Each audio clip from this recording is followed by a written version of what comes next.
जय भीम साथियों, जैसा कि आप जानते हैं आज एक ऐसे महापुरुष की जयंती है जिनका भारतीय इतिहास में एक अद्भुत स्थान रहा है। जिनके जयंती पर, जिनके इतिहास पर किसी भी व्यक्ति को गर्व हो सकता है। तो चलिए दोस्त, आज 14 अप्रैल का दिन है। आज बोधिसत्व बाबा साहब डॉक्टर भीमराव अंबेडकर की जयंती है और इस जयंती पर आप समस्त देशवासियों को शत शत नमन करता हूं। साथियों, बाबा साहब के ऊपर बहुत बड़ी तो चर्चा नहीं हो सकती, लेकिन उनके छोटी सी जीवनी से शुरुआत करेंगे और हम वहां तक पहुंचेंगे जो उनकी कुछ विशेषताएं रही हैं, और ऐसी विशेषताएं जो हमारे समाज में एक गलत धारणा बन चुकी है। आप ये कह सकते हैं कि एक तमाम प्रकार की भ्रांतियां जो इनके इतिहास को लेकर है, उस विशेषताओं पर चर्चा होगी। तो दोस्तों, इनके जीवन परिचय पर चर्चा किया जाए तो इनका इतिहास आप जैसा कि जानते हैं, बाबा साहब का जन्म 14 अप्रैल 1891 ईस्वी को मध्य प्रदेश के महू के एक छावनी में हुआ था। जिनके पिताजी का नाम रामजी मालोजी शकपाल था, जो एक अंग्रेजी सेना में सूबेदार थे। माताजी भीमाबाई थी। दोस्त, इनके बचपन पर थोड़ा सा अगर प्रकाश डाला जाए, आप लोगों ने सुना होगा कि बाबा साहब जब पढ़ाई कर रहे होते हैं तो स्कूल में उनको कक्षा से बाहर बैठना होता था। जी हाँ दोस्तों, ये बात सही है कि बाबा साहब एक ऐसे शख्स थे जिनको कक्षा से बाहर बैठकर पढ़ाई करनी पड़ती थी। कारण क्या था? उस समय हमारे भारतीय समाज में हमारे धर्म के अंतर्गत शूद्र को, यूं आप कह सकते हैं कि दलित जातियों को, SC ST OBC को पढ़ने का अधिकार नहीं था। वो तो बाबा साहब के पिताजी अंग्रेजी सेना में सूबेदार थे। कुछ इस प्रभाव से उनका एडमिशन हो गया जिससे वो अपनी पढ़ाई कर सके। आगे की पढ़ाई कैसे क्या है वो आप सभी लोग जानते हैं। किसके किसके सहयोग से अमेरिका, लंदन गए, फिलहाल वो तो बात अलग है।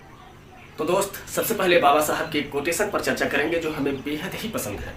उन्होंने कहा था, किसी भी लड़ाई के लिए, किसी भी आंदोलन के लिए सबसे पहले शिक्षित बनो, संगठित हो, फिर संघर्ष करो। जी हाँ दोस्तों, यह कोटेशन उनका हमें बहुत अच्छा लगता है। पहले आप शिक्षित बनिए, फिर संगठित हो जाइए, फिर संघर्ष कीजिए, उसके बाद देखिए। दोस्तों, अगर थोड़ा सा एनालिसिस किया जाए, विश्लेषण किया जाए, अगर इस क्रम को आप तोड़ते हैं तो कहीं ना कहीं आपको पराजय का सामना करना पड़ेगा। जैसे आप अगर आप डायरेक्ट संघर्ष करते हैं, आप शिक्षित नहीं हुए, संगठित नहीं हुए। अगर आप किसी समाज के उत्थान के लिए आगे बढ़ रहे हैं, उसके लिए कोई लड़ाई लड़ रहे हैं, तो कहीं ना कहीं आपको पराजय का सामना करना ही पड़ेगा। तो यह एक प्रोसेस है कि पहले आप स्वयं शिक्षित बनिए, लोगों को संगठित कीजिए, फिर अपने लिए संघर्ष कीजिए, तब देखिए उसका फल कैसे मिलता है। तो ये कोटेशन हमें बेहद ही पसंद है, जो कि यह चर्चे में रहा है। और बाबा साहब का दूसरा कोटेशन है कि शिक्षा वह शेरनी का दूध है जो जितना ज्यादा पिएगा उतना ही दहाड़ेगा। जी हाँ दोस्तों, आप एक बार सोचो, आज हमारे बीच में जो कुछ भी मौजूद है, कहीं न कहीं शिक्षा की बदौलत है। और हम सभी तमाम प्रकार के महापुरुष की जयंती मनाते हैं, लेकिन उन महापुरुष के विषय में एक बार विचार कीजिए, एक बार उनके विषय में पढ़िए कि जितने भी हमारे महापुरुष हुए हैं और जो जो लड़ाइयाँ उन्होंने अपने जीवन में लड़ी है, जो जो संघर्ष उन्होंने किए, कहीं न कहीं वो शिक्षा की बदौलत ही हुआ है। चाहे आप डॉक्टर APJ अब्दुल कलाम को उठाकर देख लीजिए, या आप स्वामी विवेकानंद जी को उठाकर देख लीजिए, ठीक है, किसी को भी, डॉक्टर भीमराव अंबेडकर जी को भी उठाकर देख लीजिए। अगर बाबा साहब पढ़ाई नहीं किए होते, इतना पढ़े लिखे नहीं होते, तो बताइए जो आज हम सभी को जो हक, अधिकार, जो सम्मान मिला है, क्या यह मिल पाता? अगर बाबा साहब पढ़े लिखे नहीं होते तो आज जो हमारे पास अधिकार है, क्या वह हमें मिल पाता? नहीं मिल पाता। तो कहीं ना कहीं यह कोटेशन अपने आप में एक बहुत सटीक बैठता है कि शिक्षा वह शेरनी का दूध है जो जितना ज्यादा पिएगा उतना ही दहाड़ेगा। और बता दूं दोस्त, जब बाबा साहब इस 85% शूद्र के लिए जो संघर्ष कर रहे थे, लड़ाई कर रहे थे इनके हक, अधिकार, इनके सम्मान के लिए, तो उस समय बाबा साहब केवल एक अकेले व्यक्ति थे जो इनके हक, अधिकार की लड़ाई लड़ रहे थे। उनके साथ या इनके अधिकारों के लिए कोई और नहीं था। यह एक अकेले व्यक्ति थे। सोचिए, अगर इनके पास शिक्षा की ताकत नहीं होती तो क्या यह लड़ाई, यह संघर्ष लड़ पाते? कभी नहीं हो पाता।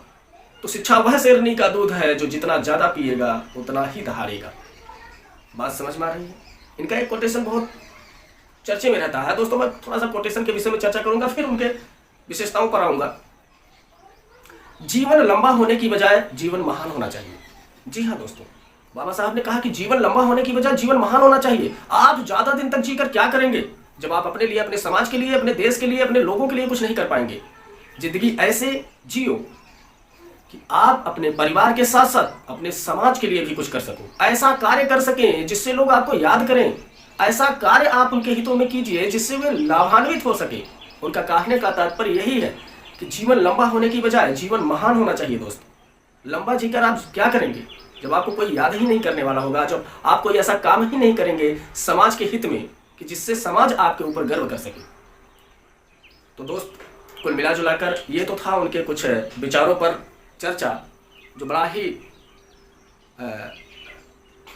प्रेरणादायक है, जो हमें कहीं न कहीं अपने मंजिल की तरफ प्रेरित करता है। इस पे हमें जरूर चर्चाएं करनी चाहिए, इसको जरूर हमें पढ़ना चाहिए। कुल मिला जुलाकर अब हम आते हैं बाबा साहब की ऐसी बातों को लेकर, ऐसे विशेषता, ऐसे इतिहास को लेकर जो हमारे समाज में तमाम प्रकार की भ्रांतियां फैली हुई है। दोस्त, पहली बात तो यह है कि लोग कहते हैं कि संविधान सभा में इतने सदस्य थे, आखिर संविधान बनाने का श्रेय बाबा साहब को ही क्यों जाता है? बाबा साहब को क्यों संविधान का पिता कहा जाता है? संविधान सभा में, संविधान के निर्माण में तो तमाम सदस्य थे उसके अंतर्गत, आखिर यह श्रेय भीमराव अंबेडकर जी को ही क्यों जाता है? तो चलिए दोस्त, इसका भी थोड़ा सा स्पष्टीकरण हो जाए। दोस्त, एक बात बता दो, हमारी आपकी क्या औकात है कि हम उन्हें संविधान का पिता बनाए? आप उनका इतिहास पढ़िए। जो प्रमाणिक पुस्तकें हैं भारत सरकार द्वारा, जो मान्यता प्राप्त प्रमाणिक पुस्तकें हैं, आप उसमें जब अध्ययन करेंगे तो आप खुद पाएंगे कि संविधान का पिता हम लोगों ने नहीं, संविधान का पिता उन्हें उन लोगों ने बनाया है जो संविधान सभा में संविधान के निर्माण में सहयोग कर रहे थे। कहने का तात्पर्य, संविधान सभा में जो सदस्य थे उन सदस्यों द्वारा यह ओहदा इनको दिया गया, यह सम्मान दिया गया, यह दर्जा दी गई कि बाबा साहब संविधान के पिता हैं। जैसे बताता हूं, कुछ चर्चा करता हूं। हम आपको बता दें, जब संविधान का निर्माण हो रहा था तो उस संविधान पर 284 लोगों ने हस्ताक्षर किया, और उस 284 लोग में लगभग 250 तक, लगभग 200 से 250 तक जितने सदस्यों ने, 200 से 250 सदस्य संविधान सभा में जितनी बात कही, उससे ज्यादा अकेले डॉक्टर भीमराव अंबेडकर जी ने उस संविधान सभा में अपनी बात कही। मेरी बात समझ में आ रही है कि नहीं? मेरा कहने का तात्पर्य है कि संविधान में जो बातें वर्णित है, 250 लोगों ने जितनी बात संविधान पर बोली है, उससे कहीं अधिक अकेले डॉक्टर भीमराव अंबेडकर जी ने बात कही है। कहने का तात्पर्य दूसरे एंगल से अगर आप समझाऊं तो निकल कर ये आता है कि 250 लोग तकरीबन 1 लाख शब्द बोले हम। हमारे संविधान सभा के सदस्यों में 250 सदस्य तकरीबन 1 लाख शब्द बोले हैं, और डॉक्टर भीमराव अंबेडकर जी अकेले 2,68,500 कुछ शब्द अकेले बोले हैं। तो अब आप इससे अनुमान तो लगा ही सकते हैं कि भीमराव अंबेडकर जी को संविधान का पिता क्यों कहा जाता है। एक बात बताता हूं, संविधान सभा की एक बैठक थी जो मुझे याद नहीं आ रहा, तकरीबन ये 4 दिन तक चला था।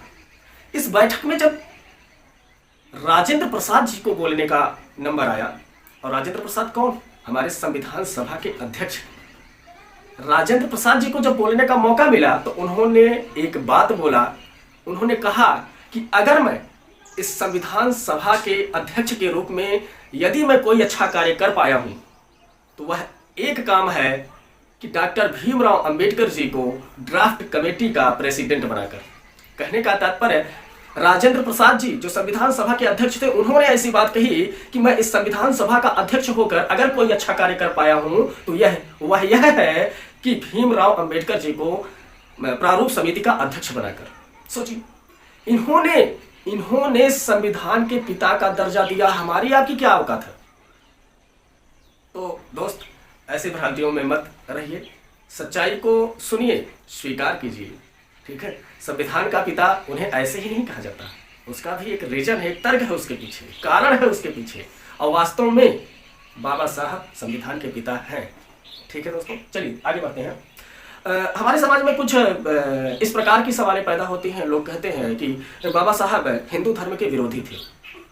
तो दोस्त मैं आपको ये बता दूं, बाबा साहब हिंदू धर्म के विरोधी नहीं थे। आप एक बात सोचो, बाबा साहब एक दलित परिवार में जन्मे थे, और उस समय हमारे समाज में शूद्रों को, दलितों को अछूत माना जाता था। छुआछूत की भावना इतनी पराकाष्ठा पर थी कि जिसकी कोई सीमा नहीं, पशुवत जैसा व्यवहार किया जाता था। दोस्त एक बात बता दूं, जिस धर्म में, जिस समाज में यदि आप जी रहे हैं तो आपसे बेहतर उस समाज को, उस धर्म को कोई नहीं समझ सकता। जो व्यक्ति जिस धर्म में जी रहा है, जिस समाज में जी रहा है, उस धर्म की, उस समाज की क्या विशेषताएं हैं, क्या बुराइयां हैं, क्या अच्छाइयां हैं, उसके अंतर्गत जीने वाले से बेहतर कोई नहीं समझ सकता। बाबा साहब एक दलित परिवार में जन्मे थे। छुआछूत बिल्कुल एकदम पराकाष्ठा पर थी, उन्होंने महसूस किया, इसके लिए संघर्ष भी किया, लड़ाई भी लड़ी, लेकिन कहाँ टस से मस होने वाले हैं। चलिए मुद्दे पर आते हैं। बाबा साहब ने हिंदू धर्म का विरोध तो कभी नहीं किया, कभी नहीं किया। जब आप इनकी पुस्तकें पढ़ेंगे तो आपको ऐसा लगेगा कि बाबा साहब हिंदू धर्म के बहुत बड़े पक्षपोषक थे। थोड़ी सी गलत धारणाओं को लेकर लोगों के मन में भ्रम है। भ्रम क्या है? बाबा साहब ने तमाम धर्मों का अध्ययन किया, और अध्ययन करने के पश्चात निष्कर्ष निकल कर आया क्या, कि आखिर क्यों अन्य धर्म बढ़ रहे हैं, क्यों उनका प्रसार हो रहा है देश विदेश में, और हमारे धर्म का प्रसार क्यों नहीं हो रहा है। आखिर हमारे धर्म में ऐसी क्या खामियां हैं, और जो खामियां थी हमारे धर्मों में, उस खामियों का तो वो भुगते ही भुगते थे। सोचो, जो व्यक्ति कक्षा से बाहर बैठकर पढ़ रहा हो, जो व्यक्ति सार्वजनिक मटके से पानी निकालकर नहीं पी सकता, उससे बेहतर कौन समझ पाएगा। उन्होंने इसी बुराइयों पर तर्क दिया, इसी बुराइयों को बतलाया, और इस बुराई को खत्म करने की बात की। उन्होंने कहा कि हमारे धर्म में जो बुराइयां हैं, जो आडंबर है, जो मानव को सर्वसार करने वाले नियम है, तार तार करने वाले नियम है, उस बुराइयों को खत्म किया जाए। बस यही एक संघर्ष था उनका हिंदू धर्म के प्रति। हिंदू धर्म के वो विरोधी नहीं थे। उन्होंने कहा कि हिंदू धर्म में जो बुराइयां हैं उसको खत्म किया जाए, और बल्कि यही नहीं, उन्होंने अन्य धर्मों से तुलना भी कराया कि आखिर अन्य धर्म क्यों बढ़ रहे हैं, क्यों मजबूत हो रहे हैं, क्यों प्रसारित हो रहे हैं, और हमारा धर्म क्यों नहीं, हमारे धर्म में क्या कमियां हैं। उन्होंने कमियों को बतलाया था, उन्होंने कमियों का विरोध किया था, उन्होंने कमियों को खत्म करने का बात किया था, न कि हिंदू धर्म का विरोध किया था। अब आप ये बताइए हमें, अगर कोई व्यक्ति आपकी कमियां बतलाए और उस कमियों को दूर करने का प्रयास करे, तो वो विरोधी कैसे हो सकता है। तो कुल मिलाजुलाकर हमारे समाज में जो भ्रांतियां हैं, इस भ्रांतियों को दूर कीजिए। अगर ऐसी कोई भ्रांतियां हैं तो आप प्रामाणिक पुस्तकों का अध्ययन कीजिए, आपको स्पष्ट मिल जाएगा। ठीक है दोस्तों, ये अनाप शनाप की बातों पर चर्चा करना बेफिजूल की बात है। और तो हम आप क्या उनकी बुराई करेंगे यार, जो इतना बड़ा पढ़ा लिखा व्यक्ति, जिनके पास 4 PhD, 16 डिग्रियां, जिनके पास 4 PhD हो, 16 डिग्रियां हो, हम आपकी क्या औकात है कि उनकी हम आलोचना करें। हम आप तो उनके जूतों के धूल के समान भी हमारी पढ़ाई लिखाई नहीं है, ये भी हम बता दें। और तो और चलिए इसी बात पर एक बात और याद दिला देते हैं। जब संविधान सभा का निर्माण जब संविधान तैयार हो रहा था, जब संविधान का निर्माण किया जा रहा था, तो हम आपको बता दें, उस संविधान सभा में सबसे ज्यादा अगर कोई पढ़े लिखे व्यक्ति थे तो बाबा साहब थे। उनके समांतर में कोई व्यक्ति नहीं था, और जितने भी पढ़े लिखे लोग थे बाबा साहब को छोड़कर, उनके पैरों के धूल के समान भी नहीं थे। आपको यह भी बात बता दें, उस संविधान सभा में केवल एक व्यक्ति कुछ ठीक ठाक स्थिति में थे पढ़ाई लिखाई के मामले में, BN राव जी, जिनको संवैधानिक सलाहकार बनाया गया था। वही BN राव जी कुछ ठीक ठाक स्थिति में पढ़े लिखे थे, बाकी जितने लोग थे बाबा साहब के पैरों के धूल के समान भी नहीं थे। ये भी बता दूं, पढ़ाई लिखाई के मामले में। ऐसे ही नहीं, उनको संविधान का पिता, संविधान का विशेषज्ञ कहा जाता है। 16 डिग्रियां थी। मैं आपको ये भी बता दूं, अपने समय के वो पूरे विश्व के 6 महानतम विद्वानों में से एक थे। हमारी आपकी क्या औकात है कि हम आप उनकी आलोचना करें, हम आप उनकी बुराई करें। अभी उनके जैसा बनने का, उनके जैसा पढ़ाई करने का अभी सोचिए।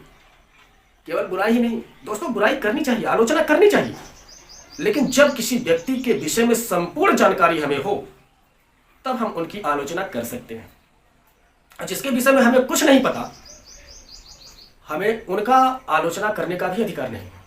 पहले उनके विषय में अच्छे तरीके से जानिए, उनकी जो बुराइयां रही हो उस पर आप आलोचना कीजिए, तो अच्छी बात है। कहा जाता है कि वह स्वतंत्रता के खिलाफ थे। एक समाज में एक धारणा बनी हुई है कि बाबा साहब स्वतंत्रता के खिलाफ थे, स्वतंत्रता के खिलाफ नहीं थे। ऐसी बात नहीं है। जब कांग्रेस के शीर्ष नेता लोग उनसे मिले, उन्होंने कहा कि बाबा साहब आप स्वतंत्रता में आखिर भाग क्यों नहीं ले रहे हैं, आप स्वतंत्रता में भाग लीजिए। तो बाबा साहब ने केवल एक ही प्रश्न रखा था, एक ही बात रखा था कि जो हम झेल रहे हैं, जो पीड़ा हम झेल रहे हैं, अर्थात ये छुआछूत की भावना, पशुवत जैसा व्यवहार जो दलितों के साथ किया जा रहा था, उन्होंने केवल यही बात रखी थी, पहले हम सामाजिक स्वतंत्रता चाहते हैं, उसके बाद हमें यह राजनीतिक स्वतंत्रता, अर्थात अंग्रेजों से। उन्होंने यही कहा कि जब अंग्रेज नहीं थे तब भी हम गुलाम थे, जब अंग्रेज नहीं थे तब भी हमारे साथ पशुवत जैसा व्यवहार किया जा रहा था, तब भी हमें अछूत और दलित समझा जा रहा था। अंग्रेज चले गए तो भी हम वही रह जाएंगे, तो हमारा इस संघर्ष के क्या लेना देना। पहले हमें सामाजिक स्वतंत्रता दिलाइए तो हम उस स्वतंत्रता की बात करें। भाई उसके रहने न रहने से हमारे ऊपर कोई प्रभाव नहीं है, तो हम उसके लिए क्यों आंदोलन करें। बस बाबा साहब ने यही कहा था कि हमें अंग्रेजों की स्वतंत्रता से पहले सामाजिक स्वतंत्रता चाहिए, और वो स्वतंत्रता के खिलाफ नहीं थे, उन्होंने अपनी बात की थी जो उन्होंने झेला था। दोस्तों आप ही सोचिए, अगर आपके साथ ऐसा व्यवहार होता तो आपको कैसा लगता। हम बाबा साहब को एक सच्चे देशभक्त के रूप में, एक बहुत बड़े महापुरुष के रूप में मानते हैं। सच्चे देशभक्त क्यों? ऐसा नहीं कि उन्होंने स्वतंत्रता में भाग नहीं लिया तो वो देशभक्त नहीं है। हम आपको बता दें, इस पृथ्वी पर जितने भी लोग जन्मे हैं, कुछ महापुरुषों को छोड़ करके जितने लोग भी जीते हैं, यहाँ तक कि हम और आप भी अपने हित के लिए, अपने परिवार के हित के लिए जीते हैं। लेकिन एक बाबा साहब एक ऐसे शख्स, एक ऐसे शेर थे जिन्होंने अपनी पूरी जिंदगी गंवा दी इस देश के SC ST OBC और इस भारत के 50% महिलाओं के सम्मान के लिए, उनके स्वाभिमान के लिए, उनके हक और अधिकार के लिए अपनी पूरी जिंदगी लगा दी। दोस्त, एक वह व्यक्ति जो SC ST OBC और इस देश के 50% महिलाओं को, 50% महिला कोई ये नहीं था कि केवल दलित वर्ग की महिलाओं के लिए, सभी महिलाओं के लिए, जिन्होंने इतने बड़े तबके के लिए अपनी पूरी जीवन दांव पर लगा दी। इतना बड़ा संघर्ष, इतनी बड़ी लड़ाई, इतने लोगों के बीच में एक अकेला व्यक्ति लड़ा हो और वह हक, अधिकार, वह सम्मान दिला कर रहा, तो वह सच्चा देशभक्त नहीं है तो क्या है। बाबा साहब अगर चाहते तो अमेरिका में नौकरी करके शान से अपनी जिंदगी बिता लेते, अपने पूरे परिवार को एक अच्छी शिक्षा, अच्छा भोजन, अच्छा कपड़ा दिला सकते थे। बाबा साहब चाहते तो लंदन में नौकरी कर लेते, एक ऐशो आराम की जिंदगी बिताते। उनके पास कमी नहीं थी डिग्रियों की पढ़ाई की, वो जहाँ जाते विदेशों में वहीं उनको A ग्रेड की नौकरी मिलती। लेकिन नहीं, उन्होंने संघर्ष का रास्ता चुना। उन्होंने जो झेला था वह हमारी आने वाली पीढ़ी न झेले, उसके लिए उन्होंने संघर्ष किया। सोचिए एक बार, चाहते तो अमेरिका में नौकरी कर लिए होते, लंदन में नौकरी कर लिए होते, अपना और अपने परिवार के साथ ऐशो आराम की जिंदगी बिताते। लेकिन यह ऐशो आराम उन्होंने स्वीकार नहीं किया, उन्होंने संघर्ष का रास्ता चुना। और वह संघर्ष का रास्ता चुनने के कारण ही आज हम उनके न रहने पर भी उन्हें हम याद करते हैं और युगों युगों तक याद करेंगे। यह है इस संघर्ष की अपनी पूंजी, जिनके न रहने पर भी हम उन्हें याद कर रहे हैं। तो दोस्त, ये था हमारे उस महापुरुष का एक छोटा सा इतिहास, एक छोटी सी विशेषताओं के विषय में वर्णन, जो समाज में तमाम प्रकार की भ्रांतियां फैली हुई है, इस विषय पर छोटा सा चर्चा हुआ। बाकी इनके विषय में हम पूरी बात नहीं कर सकते, कारण इनके विषय में पूरी बात करने के लिए वर्षों गुजर जाएंगे।